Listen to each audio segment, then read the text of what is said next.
បាទសួស្តីអ្នកនរគ្នានឹងថ្ងៃនេះចង់មកចែករំលែកករណីមួយហើយក៏ជាការសំណូមពរដែរអញ្ចឹងណាអញ្ចឹងអ្វីដែលខ្ញុំចង់និយាយនេះមានន័យថាតាក់ទងជាមួយនឹងបញ្ហាជំនួយអញ្ចឹងអ្វីដែលខ្ញុំសប្បាយចិត្តមានន័យថាសប្តាហ៍ថ្ងៃនេះខ្ញុំឃើញបង content creator ឬក៏បងប្អូន content creator ហ្នឹងប្រឹងប្រែងខ្លាំងក្នុងការប្រមូលថវិកាជួយជនភៀសសិទ្ធហើយមិនថាទាំង content creator ទេទាំងតារាចម្រៀងទាំងស្ថាប័នរដ្ឋស្ថាប័នឯកជនទាំងអស់បាទគ្រប់ស្ថាប័នទាំងអស់គឺគាត់ប្រឹងប្រែងមិនថាសមាគមមិនថាអីទេគឺគាត់ប្រឹងប្រែងរួមគ្នាក្នុងការប្រមូលថវិកាជួយទៅដល់ជនភៀសសិទ្ធអញ្ចឹងសកម្មភាពទាំងអស់នេះគឺវាល្អខ្លាំងដែលខ្ញុំគិតថាយើងបានបង្ហាញទៅពិភពលោកថាយើងគឺជាប្រទេសមួយជាជនជាតិមួយដែលមានស្មារតីរួបរวมគ្នាក្នុងគ្រាអាសន្នហ្នឹងហើយមិនថាផ្នែកនយោបាយមិនថាផ្នែកសេដ្ឋកិច្ចមិនថាផ្នែកអីគឺយើងប្រឹងប្រែងរួមគ្នាសប្តាហ៍ថ្ងៃនេះយើងបង្ហាញគេអញ្ចឹងណាប៉ុន្តែវាជាការបារម្ភមួយដែរ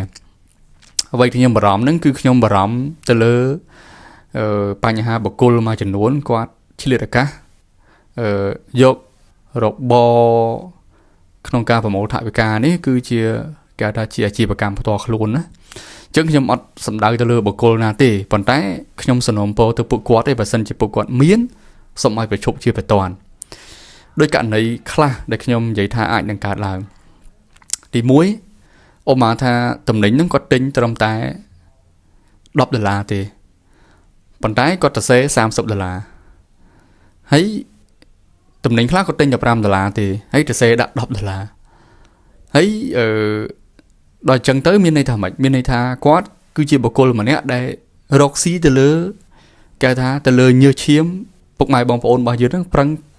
មានទំនុកចិត្តលើគាត់ហ្នឹងបានបាញ់ជាថវិកាបានផ្ដល់ជាស្បៀងអាហារផ្ដល់អីសង្ឃឹមថាគាត់ហ្នឹងនឹងមានភាពស្មោះត្រង់ក្នុងការដឹកជញ្ជូននិងប្រមូលហ្នឹងទៅដល់ជនភៀសសិទ្ធិផងយើងក៏ប៉ុន្តែគាត់បែរជាយកឱកាសហ្នឹងគឺជាការរស់ស៊ីវិញចង់និយាយអញ្ចឹងណាអញ្ចឹង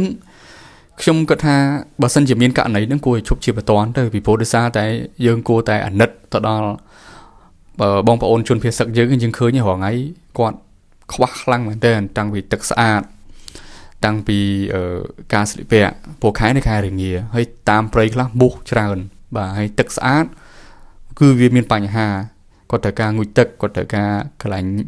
ទឹកញ៉ាំគាត់ត្រូវការទឹកដាំបាយធ្វើម្ហូបអីផ្សេងៗអញ្ចឹងណាអញ្ចឹងអ្វីដែល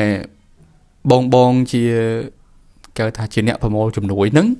គួរតែគិតទៅដល់គេថាជីវភាពដែលគាត់រស់ប្រចាំថ្ងៃហ្នឹងបាទឲ្យបានអញ្ចឹងណាហើយជាយោបល់ខ្ញុំគួរតែបែងចែកហ្សូនគ្នាបែងចែកតំបន់គ្នាក្នុងការ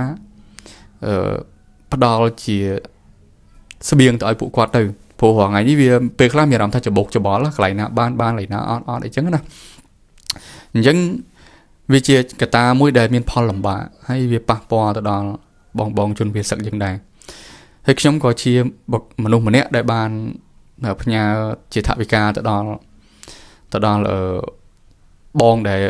ជាអ្នកទទួលជំនួយហ្នឹងដែរប៉ុន្តែអ្វីដែលខ្ញុំមានការបារម្ភហើយ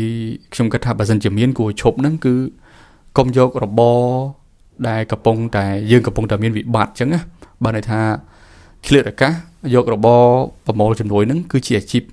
ដើម្បីរកលុយបាទអញ្ចឹងកុំអីទាំងការទៅសេតម្លៃខ្ពស់ហួសហេតុ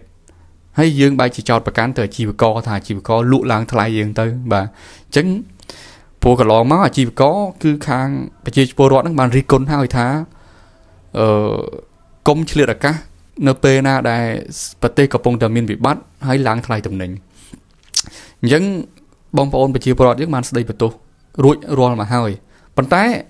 យើងនេះដែលជាអ្នកប្រមូលលុយជំនួយពីប្រជាពលរដ្ឋយើងនេះគួរតែគិតទៅដល់ចំណុចហ្នឹងផងកុំអាងថាប្រជាជនឬក៏ប្រជាពលរដ្ឋបងដែលគាត់ខំប្រឹងផ្ដល់ជំនួយឲ្យគាត់មិនមត់មិនកយើងចេះថាឆ្លៀតឱកាសគេហៅថាមន់ទុំលើស្រូវហើយមើលឆ្វេងមើលស្ដាំបើម្ចាស់គេមិនប្រយ័ត្នស៊ីស្រូវនឹងខ្ទេចហ្នឹងហើយអញ្ចឹងកន្លែងហ្នឹងគួរតែបើ miến bờ sân chỉ miến cô tại chụp chỉ phần toàn từ chẳng trong đằng tha miền bong na tê tại bờ sân chỉ miến nhom sân nôm po cô tại bạ từ tiếng ca make up tại lại lừa vì cái bát lừa tụm ninh đập bay phao bây giờ luôn anh bà hay tiếng bạc